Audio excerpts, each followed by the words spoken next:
Now on to the Windhoek Rural Constituency, where residents of Dordabis settlement yesterday ended up in an all-out brawl over land.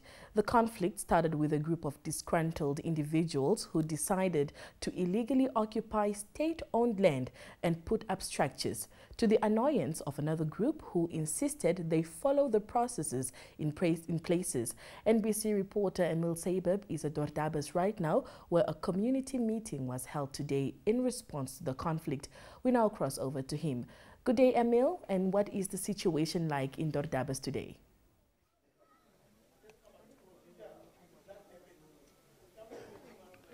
Well, tensions were high yesterday between community members at Dordabis. It all started with land grab residents here saying that enough is enough, and the promises by government, or that the state is rather dealing with the delivery of land, has become too long.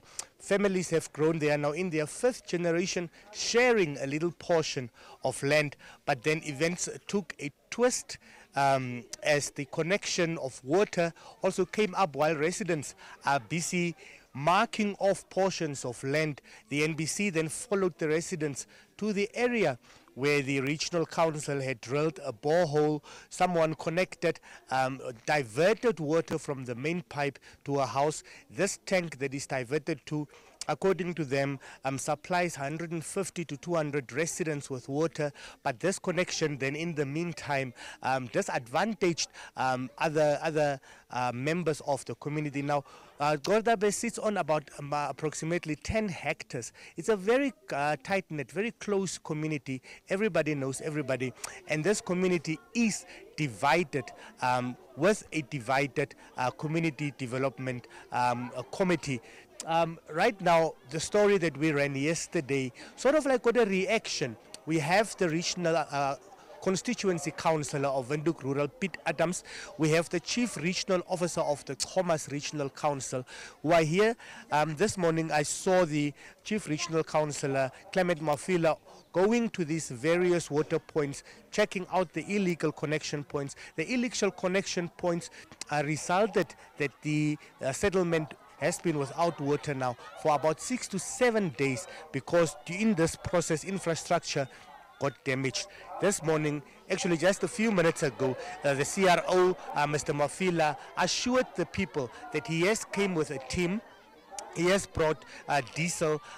This will be rectified before the end of the weekend. The town will be restored, or water will be restored at the settlement.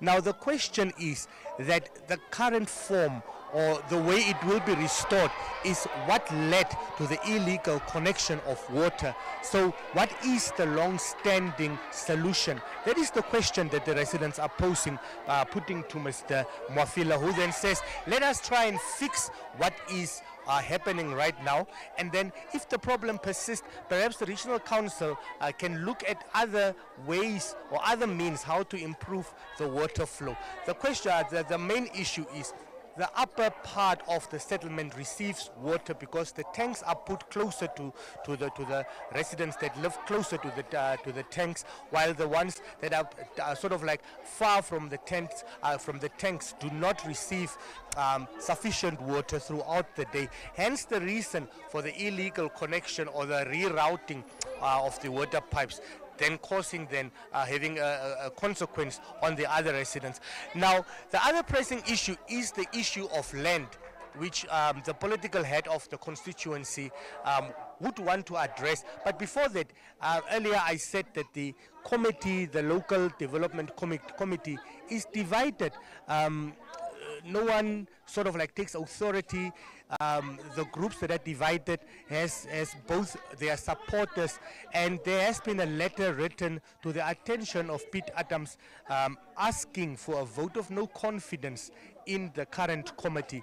They are busy with it. He says, as the political head, I have to deal with this letter before I can address the land issue. And now there's a back and forth. The authors of the letter is being questioned. Under what authority, how many signatories? So inside the community hall, they are busy with it. Right now, hopefully, according to Mr. Mafila, the water issue will be solved. We don't know whether this issue will be solved permanently. Is it just for the time being? The land issue is being treated very, very sensitive.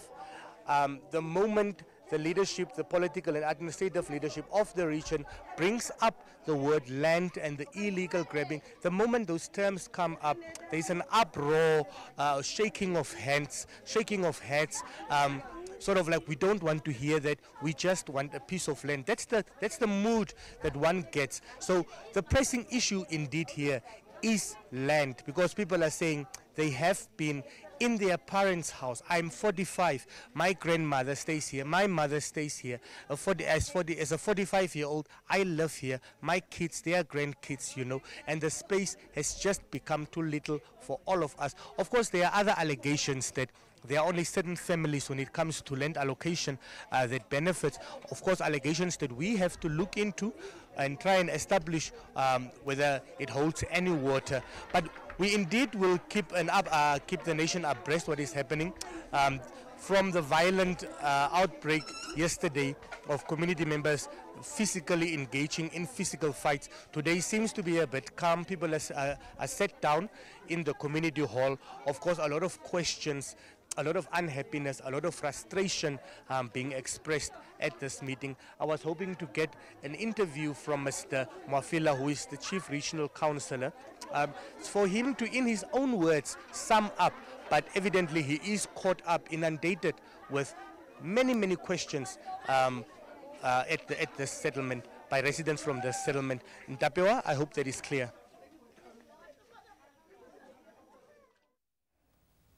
Thank you so much, Emil. Emil giving us an update there on what's happening in Dordabis.